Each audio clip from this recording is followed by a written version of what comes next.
Registration is open for the 3rd annual Bells and Ladders Girls Firefighting Camp being held July 22nd to 24th. This 3-day camp, hosted by the Brockville Fire Department, empowers young girls with confidence-building experiences, inspiration, and skills they'll never forget.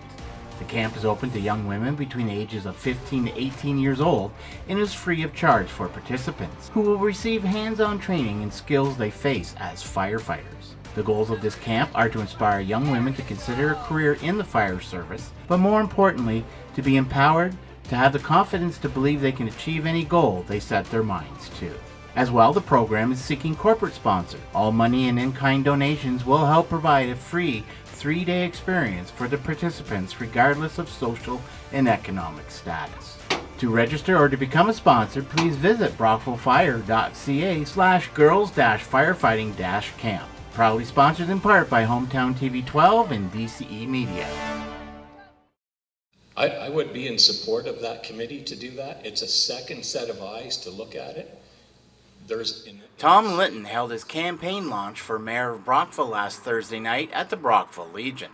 Linton spoke to the crowd gathered on Thursday night in answering questions from the audience and moderator Bruce Wiley. Linton was on Elizabethtown-Kittley before leaving council before the end of his term. He explains why and why he is running in Brockville for mayor.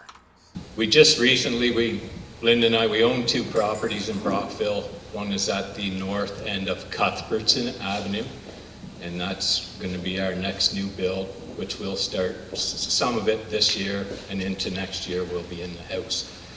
We also have a property currently at 1100 Millwood, a condo.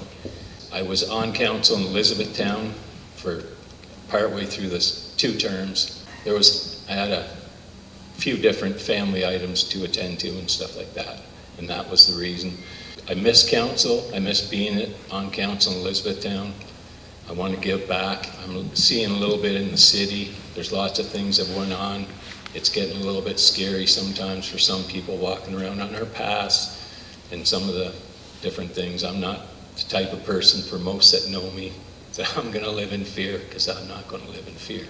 He went on to say the top 3 priorities if elected as mayor of Brockville. Taxation would be one, affordable housing, and some of our social problems that we currently have.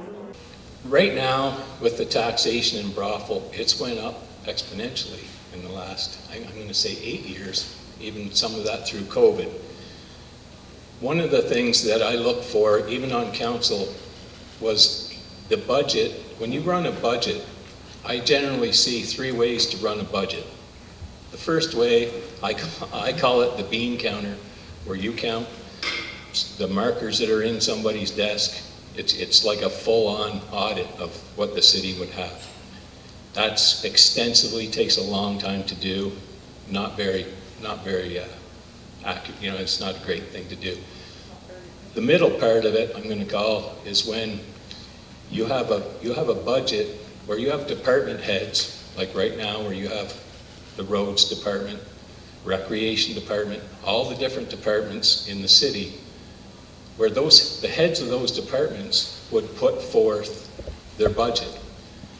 And what I see in that budget is, if I were to be elected as mayor, the first thing I would like to know, or sorry, I should finish that, I got ahead of myself a little bit. The third way to do a budget is where administration in the city would just say, here it is, you have 3 or 4 hours and you pass your budget.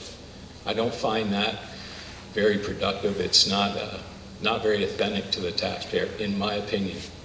So getting back to that, my pick of that would be that middle one, where the heads of those departments would put forth their budget.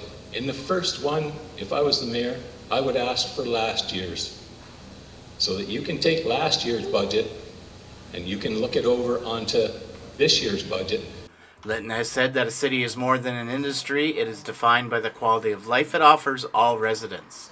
I would really like to work for the residents of Brockville. I've been on council. I have good experience in a lot of different areas. I've been a general manager of a business. I've worked in outside sales. I have a technician background through St. Lawrence College in the environmental field. I feel like I'm very qualified to do the job. For Hometown TV 12, Dale Elliott in Brockville. So that's pretty much the reason